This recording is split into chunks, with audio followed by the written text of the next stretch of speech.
Hi, this is Chef Pyet, and this is the Toasted Sister podcast.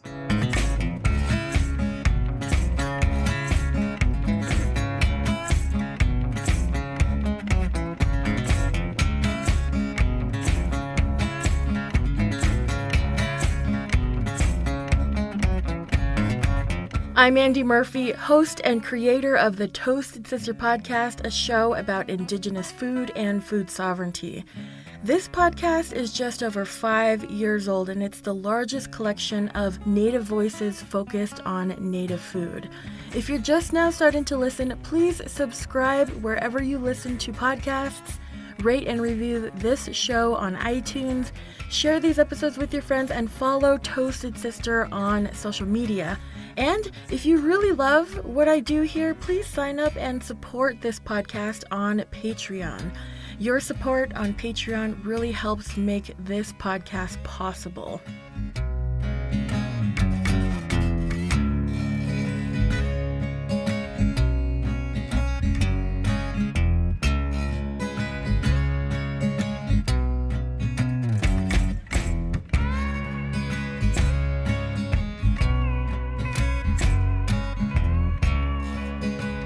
So, you've guessed it, Chef Stephanie Pyet DeSpain is my guest today. She's a private chef, food entrepreneur, wellness and nutritional leader, and most recently, she is the winner of Gordon Ramsay's Next Level Chef. The latter has Pyet making waves in food media, native media, and social media, and I have to say that she is really handling it pretty well. She's full of energy, she's really humble, and her story plays out just like a movie. So why don't we just get into it? Here's my interview with Prairie Band Potawatomi and Mexican chef Pyet DeSpain. Well, welcome to the Toasted Sister podcast then, and congratulations, Pyet. Thank you so much. I'm so honored to be here. How does it feel? I mean, it's a couple of days after your big win over at Next Level Chef. You know, it's been amazing just being able to tell my story and connect with people from all over the place, and just hearing like the outpour of support from the Native community has just meant so much to me, because that's, you know, a big purpose as to like why I'm doing what I'm doing is for the Native community. So ever since I was now announced as the winner, I've had so many people reach out with support, and people from my own community, my own reservation, and all over the place. It's been so amazing, and doing lots of interviews and talks and making plans for the future. So I'm really excited, you know. So, of course, along with your title as the first winner of Next Level Chef, there is a big chunk of change that is part of that whole, title there. What are your plans for that? So I actually don't get my prize winnings like right away. They wait a little longer than, like they wait a couple months and then they give you the prize winning. And so in between then and now, I'm literally just traveling around and doing a lot of talks with different communities, Native communities. Some are from for the youth centers, some are from the elderly centers. Some of the talks and demos I'm doing are for the diabetes prevention centers on different reservations. And so my goal right now is just to really connect with the community, because this is the community that I'm representing. And so I think it's in everyone's best interest that I reconnect and really hear the voices of the people in the community and figure out how I can best serve them on this big platform. And so my goal is really right now just to reconnect and give back and do lots of cooking demos and meet and greets and cooking for the Elder Center on my reservation. And so I'm doing that in the meantime. I would love to be able to invest into an actual like restaurant or like a food truck or something of that nature, but I'm doing pop-up restaurants in the meantime. So I'm kind of just, going with what the people want at the moment. I'm just here to spread the love and the good food. All right. So I watched, a couple of highlights, a couple of previews from that season, and of course saw a whole bunch of really good food. But could you tell me about your winning dishes? For the finale, our challenge was to cook a 3-course meal on all 3 levels in 90 minutes. and we were responsible for timing our courses, like on how long our cook time on each course on each level. So my first course was empanadas from scratch, and they were beef and pork empanadas with an avocado salsa. And then the second course was a striped sea bass with caramelized onions and a sweet potato puree. And then the final course for the meat dish on the top floor was a rack of lamb with fingerling potatoes and green, like they're called haricot verts, like green beans wrapped in prosciutto. And then I made this Merlot sauce, like a red Merlot pan sauce. Nice. I mean, I have a rack of lamb sitting in my fridge, so I think maybe I'll try to recreate that in my own kitchen. Wow. This has given, Native American food another kind of highlight in the media. What do you hope audiences learned about Native American food? I'm very grateful for the fact that we all live in this era where people are interested in trying something new. And I think this is the perfect season and perfect time for indigenous people and indigenous food to shine in the culinary world. Because if you think about, the origins of a lot of ingredients, they've all started here in the US, with indigenous people. And a lot of people do not know that history. They don't know that knowledge, and the proper recognition is not given to the original people of the United States, of the US. And so my goal is that people just learn the knowledge, learn the ingredients, have respect for indigenous people, recognize that we exist, we're here, we matter, and our culture matters. I'm really hoping to be able to kind of lead the growing path, I guess, of other indigenous people that are chefs like myself to be able to come up in the culinary world and be successful. Well, you dedicated the win to Native American people. I mean, what does it mean to you to be in this spotlight when, there are a lot of other, Native chefs who are out there doing the same thing, and they're all kind of in their different realms doing, all kinds of awesome work. I mean, where do you see yourself, kind of in this whole Native food movement? My goal is to actually try to work with some of these other chefs and reach out to them and see in what way that we can, collaborate together and be a bigger, stronger force, because I know how difficult it is going on this journey alone. And so I give my absolute gratitude and appreciation for the other Native chefs that are also kind of working up this uphill battle, because it's hard for people to see and identify indigenous food as being something that's worth their dollar, worth their meal. And so I'm really grateful, obviously, to be one of those chefs. And I really would love to collaborate with some of them. And, Sean Sherman is someone that's been doing an amazing job in that field of just educating the world and educating people about indigenous culture, indigenous food sovereignty, the importance of that for indigenous people. And so my goal is just to, learn as much as possible from them, as well as contribute my skill set and my goals and my experiences with them and my successes, and share all of that with the people and with those other chefs. And so my goal is really to collaborate and to become a stronger force together. Kind of back to the competition, Next Level Chef. Tell me a little bit about working around and with the other competitors.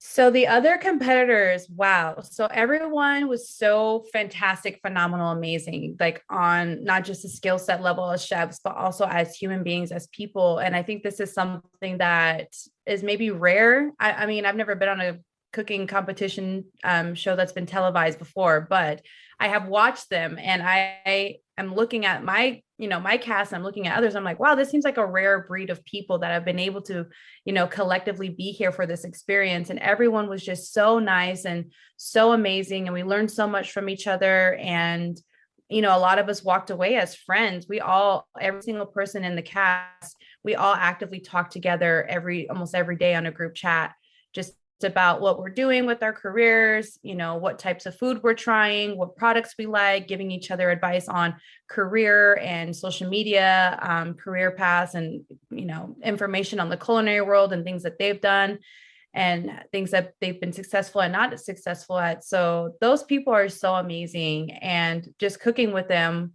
alone. Like I didn't think I was going to make it that far in the competition because I was like, wow, these people like know what they're doing. And here I am just like, I'm not like a bad chef or anything, but I had imposter syndrome. And I was like, some of these people have been cooking like their whole lives. And granted, I've been cooking, since I was young also, but as a chef professionally, I've only been doing it for 6 years. And it isn't until the last few years that I started focusing on Indigenous food. So in my mind, I'm thinking, do I know enough? Is my skill set sharp enough to be able to compete against these people? And I was, kind of having imposter syndrome, but the more you get to know these people, the more you realize like everyone is kind of starting at their own place in their career. And yes, some people have had more experience, but there's a lot that you can give and take from them. But man, it was crazy because those people, they know how to cook. Like they know flavor, they know techniques, they know all the things. And we're all just as nervous for each other as we are for ourselves. So, it was pretty interesting though, but they're amazing people.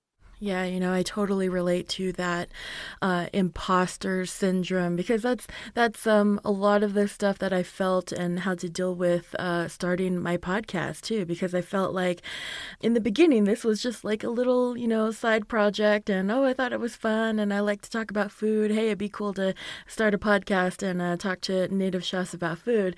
And here it becomes this big like resource, for this whole native food movement.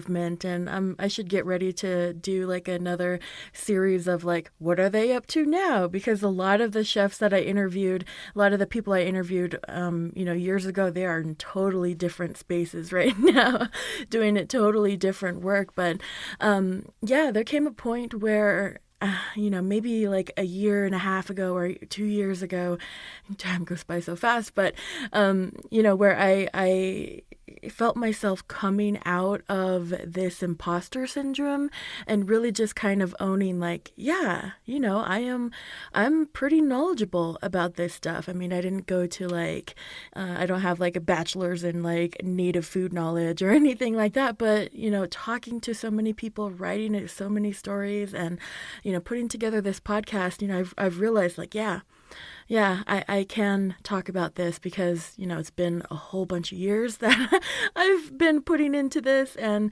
I hope folks who are listening to this, I hope you realize that you have what it takes. And if you're feeling any kind of imposter syndrome, which I think is pretty common, especially with, for women and for Native people, we feel like we don't belong in certain areas.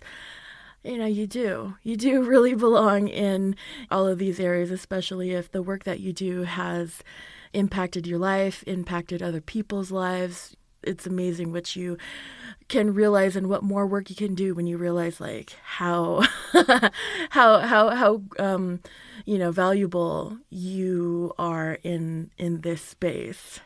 I think the biggest thing that I've learned on my journey is you just have to be authentically yourself. And we all are human beings. We all start somewhere. We don't just come out of the womb perfect and super knowledgeable. It takes years of practice and years of, studying. And I like to say like resharpening my tools or reconditioning and like kind of going back to like, what is it that I'm trying to do here? And you have a place to start and then you accumulate all these experiences that then, some people say, oh, practice makes perfection or practice makes you an expert, but you're not always going to be an expert at everything. And without all that practice, you can't become this like super knowledgeable person. So along the way, just enjoy it.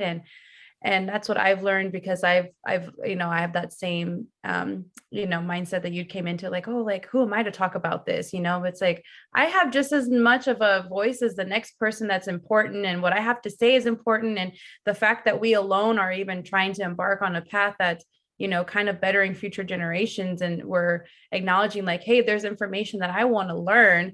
Like people need to hear that and people need to see the authenticity of your journey and where you started. And then it's super cool for your followers or your listeners to be able to see that growth within you. So by you trying to come off and be like, I know everything, like you are doing yourself and your listeners or your chef or your students or whoever it is that I'm cooking for my clients, I'm doing them a disservice by not being able to see my growth. Because when you do something and people see you succeed, it in a way gives them permission to be able to do the same thing.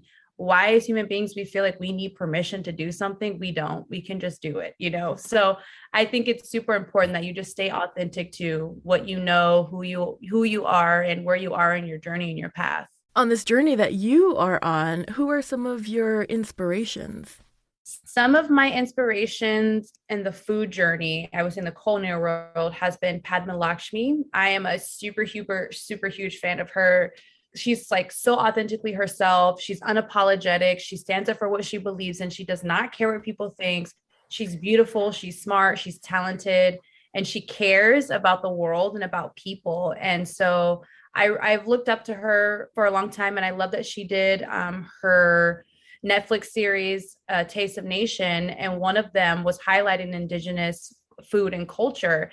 And it was one of the best episodes of the entire, and I'm not being biased because I am Native, but like it literally, I feel like truly was one of the best episodes of her entire season that they featured that. I think maybe that was her first season, but she's an incredible woman and she's someone that I look up to from a career standpoint and someone that's in the limelight because I've always, ever since I was a kid, kind of wanted to be in a way like famous. I don't know, that sounds kind of like vain. I don't want it to sound vain, but I've always just kind of felt like I wanted to like impact a lot of people. And the only way you can impact people is if people like know your name and you're quote unquote famous. But as the years have, as like I've grown, I realized like you don't have to be quote unquote famous to impact people's lives. And so I've just been kind of living my life that way. I also look up to Sean Sherman. He's one of the most talked about and well-known Native chefs. And a lot of what he's talked about in his interviews and during his TED Talk, where he talks a lot about food sovereignty. And I've learned a tremendous amount from him alone, just, walking in his path and sharing his story and sharing these amazing, beautiful recipes that he's developed using only Indigenous ingredients. And that's something that I really strive to be able to do and be able to create my own recipes, not using any processed foods or sugars or dairy or anything that isn't an Indigenous ingredient. I'm still working on that part, but those are two people that I can say off the top of my head that I've been really, really impactful that I think people would know. Another person that is my mother, which, the world got to see my mom on a big platform also, my mom represents something also, like she represents every like Native mom that wants something more for their kids. And my mom has an incredible story herself. And so the amount of strength and resilience that woman has been super inspiring to watch throughout my life. Yeah. Would you mind sharing a little bit of her story? Oh, absolutely. So my mother is Native and Mexican descent, and she was actually given up for adoption when she was a baby. So my great grandmother and my grandmother on my Native side, she kind of struggled, and she does still struggle a little bit with the fact that, hey, like my family didn't want me, but she was adopted into a family that definitely wanted her, definitely loved her. Her adopted parents were a Croatian woman and a Mexican man. And so we are very multicultural people because she grew up with all of, she's Native American and Mexican, but also raised by a Mexican and a Croatian woman. So she has all of this like cultural knowledge and background that she and then, crossed over to her children. And she taught us those things about, being diverse and the importance of learning other cultures and other languages. And my mother's adopted father, he was from Guanajuato, Mexico, and he was in the army and then later on ended up retiring as a janitor.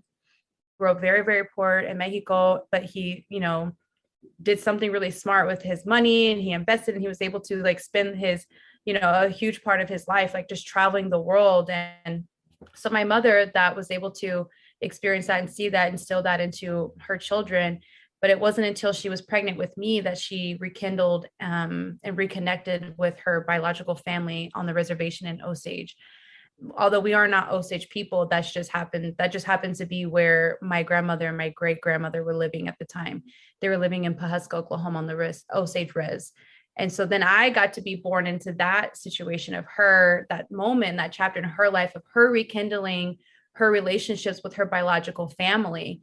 And then I was raised in this beautiful like chapter of her life where she's giving birth to her first daughter, but also rekindling the relationships with all the women of her family and on her whole family, like on her mother's side, her Native side.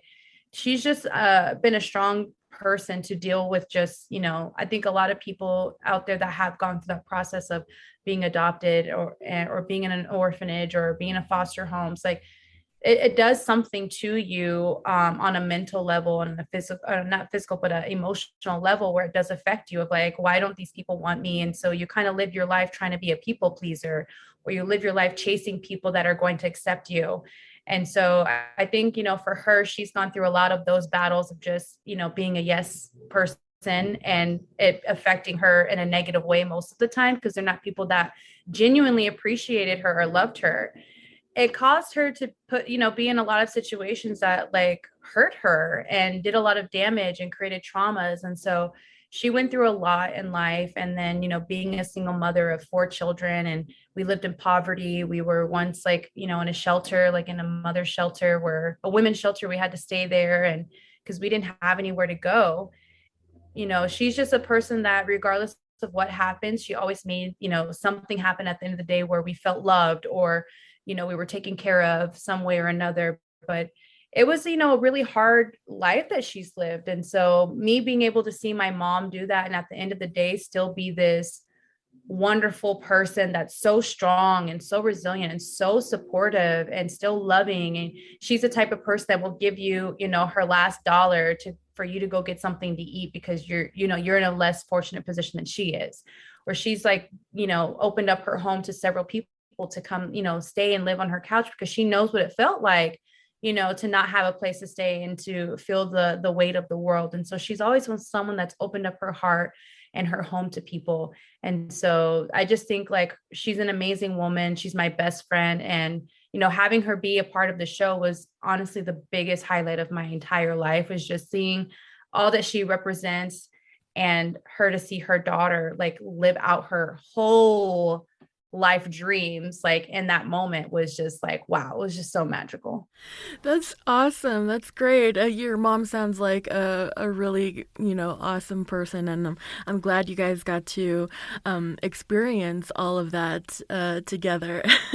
I know there are similar stories, hardship that we all experience, especially in Native America. And I think a lot of folks, really recognize that. And there was something that you mentioned in another interview. I forget what publication it was, or maybe it was even on the actual show. You experienced hardship yourself. You experienced homelessness. Talk about some of the rocky parts of this journey. Oh man. Yeah. So when I first moved out here to Los Angeles, I was actually dating someone, and him and I had moved in together. And so the transition was a little easier, like having someone like to somewhat support you or be there for you. And we ended up, dating for a couple of years, and then we broke up. But, while you're trying to build a business in Los Angeles, in a completely different city, it takes time to build, clientele. And I was working in the automotive industry before I decided to be a full-time chef. And I was doing my automotive business developing work. And I was like, doing good at that. And then I was doing running my private chef business on the side in Kansas City, and I wanted to move out of Kansas City, and I wanted to move to LA. So I was going to give myself a couple of years to save up and to really plan out. And then I met this person that kind of sped up that process, and I ended up moving a lot sooner than I expected, and I wasn't really financially prepared for it. But he was like, yeah, just come out here. Just, come live with me, and everything will be great. And everything was not great. He lied. Everything was not great. And it was like a struggle. And I was like, man, okay, well, let me go get a job still working in automotive industry, and then still trying to do this like part-time private chef service. But, the universe works in mysterious ways. And I think like, I'm a firm believer in God and creator, and expressing gratitude for every situation, even if it's not a good situation. But I was just working in a very toxic environment, and it made it almost impossible to like want to show up every day to like do this job. And it was in the automotive industry. And I was like, this is just a sign that this is not where I need to be. And I ended up quitting my job 6 months into it. And then I was like, I'm going to full-time chef it up, like 100% chef it up. I have to give my dreams of real fighting chance. And the only way that this is going to work is if I become a full-time chef. And so I had like little to no income coming in. And this guy was like over here struggling too. He himself was kind of like an entrepreneur, and it just like put a lot of stress on the relationship. We ended up breaking up. So mid me trying to build this business and living with this guy, like we ended up breaking up, and then I have to move out. And I'm like, oh my gosh, like I don't even make enough money to pay rent here. How, like, what am I going to do? And I ended up just, packing up everything into 2 suitcases. I put the rest of whatever I had in a storage unit until I could figure it out. And my friends were like, "Hey, come sleep on my couch. Like you have a place to stay." And I had 2 suitcases in my car, and that's where I kept all of my clothes, like in my car for, I want to say about a year.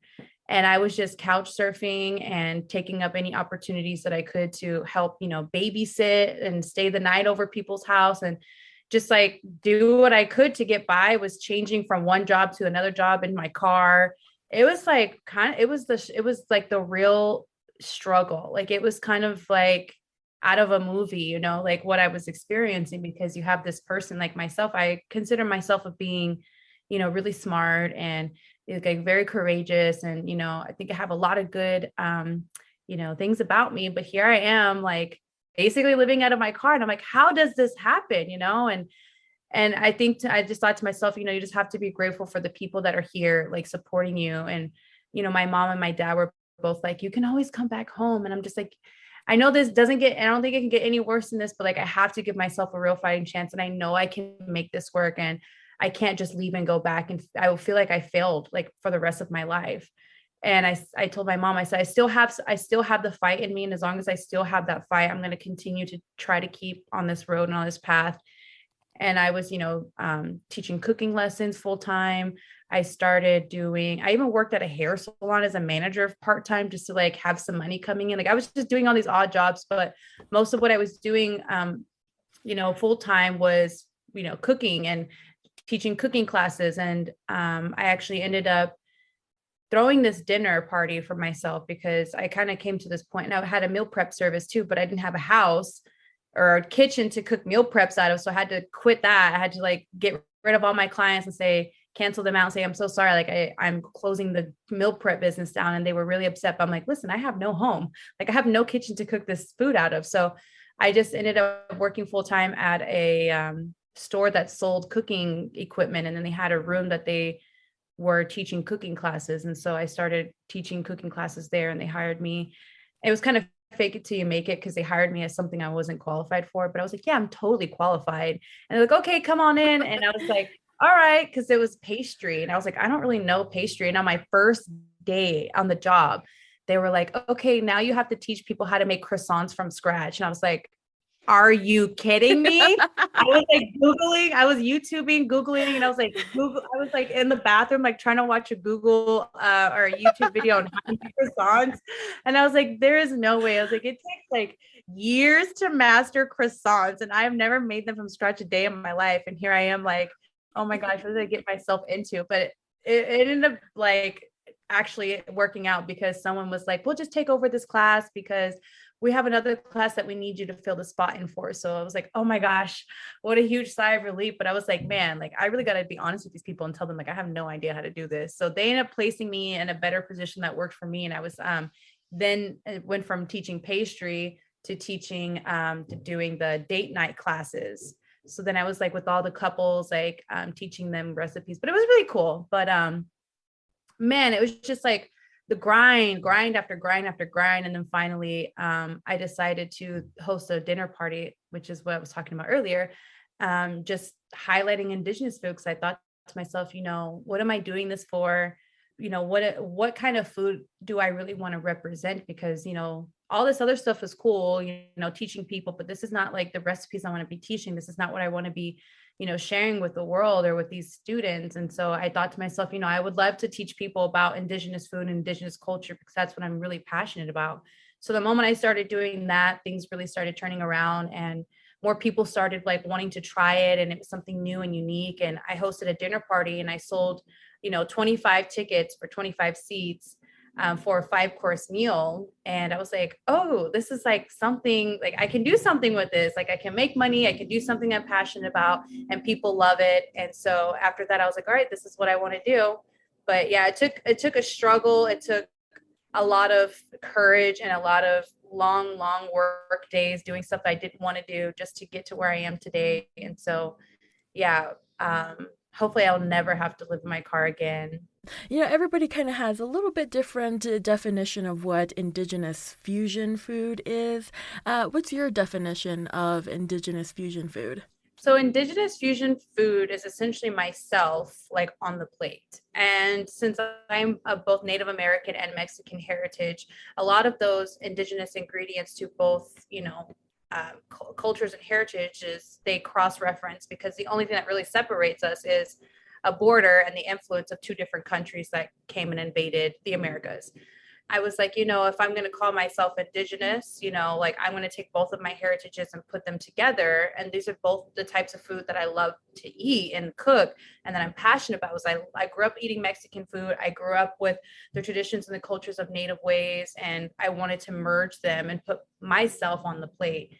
So a lot of the dishes that I make have influence of both cultures, and they're bold, they're bright, they're so beautiful, and I love the food that I create, and people love it too. So my definition of Indigenous fusion food is just representing people like myself, which we are all of a fusion of some sort. There's, it's very rare that you find someone that's a 100% breed of anything. So a fusion is essentially all of us, like we're all fusions. And if we're Indigenous people of the Americas, like we can call ourselves Indigenous fusion people. All right. Awesome. This is something that I've always been curious about, and I've wanted to make maybe I'll make a whole podcast about it, but dating as a foodie, dating as a chef, like, does that come into, your passion about food? Do you want like a partner to have the same kind of passion? Because for me, yes. Oh, yes. Like, I have nothing against vegans or vegetarians at all. I think they're doing an amazing service to the world. Um, my grandfather is a hunter, so I grew up eating wild game, and he'd come with the whole deer, and like he would, cut it up and give it out, and we would have deer in the freezer for, a year, or, just eating off of like this deer meat or this. And so I grew up that way, and that's the way that I choose to remain in my life is, a meat eater. And so here in LA, there's vegans and vegetarians left and right. And so I have like told myself, like, I don't think I could ever date a vegan or a vegetarian because I love meat and I like meat and I love the process of the hunting and the giving things for its life and the appreciation.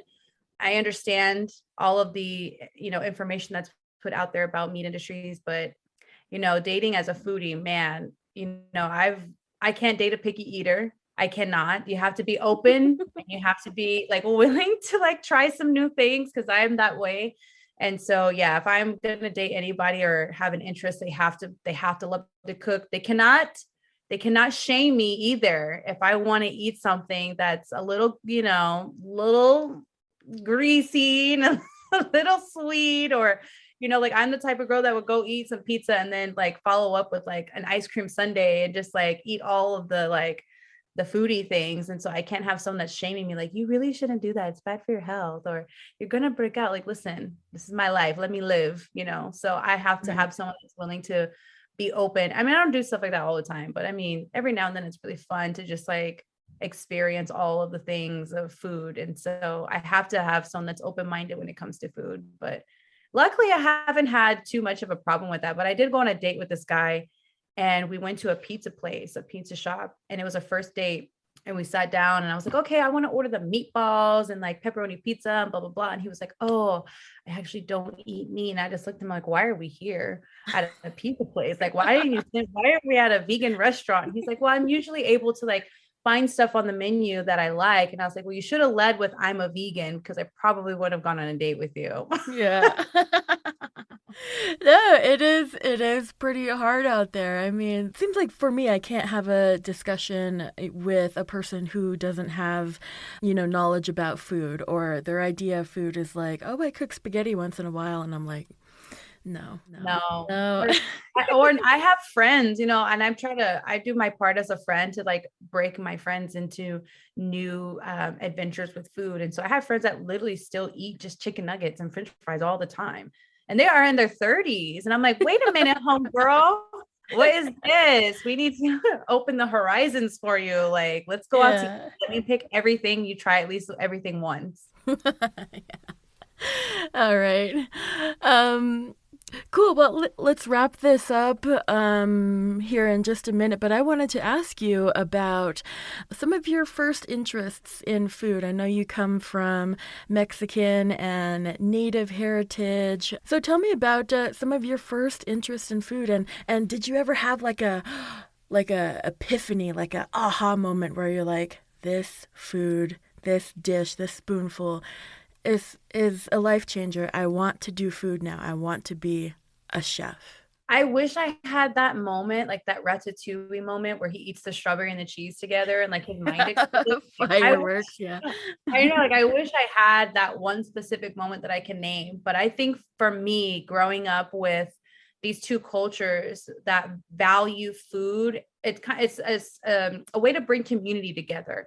So if you think of like ceremony or like powwow season, like you have the elders outside on the stovetops that are literally outside, they're cooking in the sun, or like they're cooking for the food for the dancers and for the families with the big pots, and they're cooking for the whole family. And there's, like that scenario in my head that I always think back to my childhood. It's like powwow season when the women of the family are outside cooking on those stoves or those open fire flames, like cooking for everyone. I like cherish that memory so much. And I think that when I think of like the reason of being what made me like food so much was that sense of like love that those women are giving to cook outside all day, all morning for, well, mostly all morning and afternoon for the dancers and for the families to eat once they do break and powwow. They have their little break. And so I think it's called a succession. No, not sure what the terminology is for that, but when they have their break during the dancing and like they go eat, we all eat with the family. And I think that care and that love and bringing like the whole family together, and it's a community thing, that really sticks to me. And then also on my Mexican side, during Christmas, we have tamales.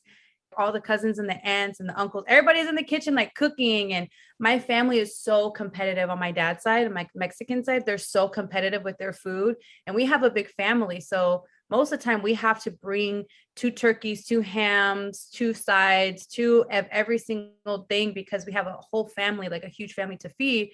And so my family members will be like, judging who had the best mac and cheese or the best like cornbread stuffing or the best, the most moist turkey, or like, they're always competitive with each other, or who had the best mole. And I had two uncles that owned restaurants, and my grandmother actually at one point owned a restaurant on my dad's side also.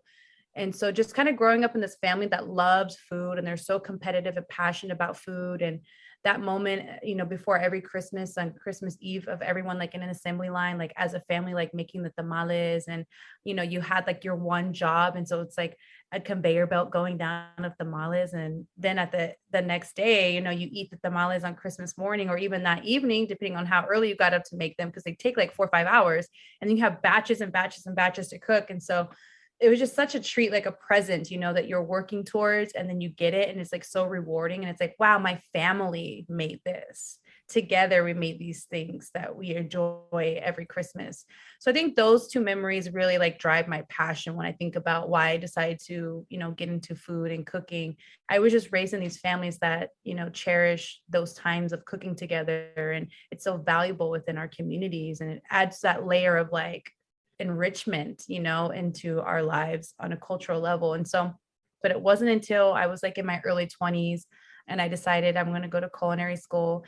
I did a tour of the culinary school, and I was walking through the kitchen, and I was like, wow, like this is so cool, the stainless steel ovens and tables. And it was just so cool just to see like this like commercialized kitchen, which made, now I look back, I'm like, it really wasn't that fancy. But because I had never worked like in a kitchen before, I was like, wow, this is so cool.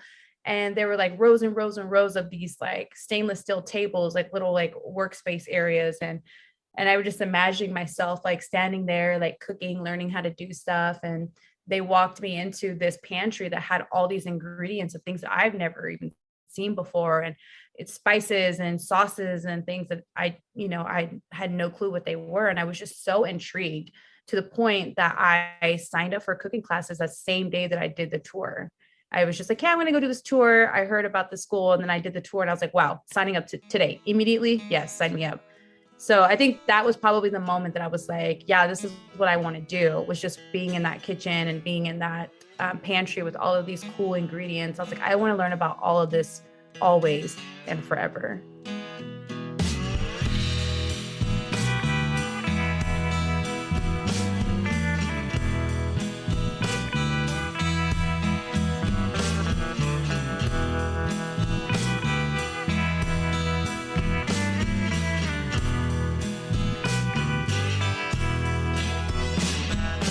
That was Chef Pyet DeSpain. Find her on Instagram at Chef Pyet.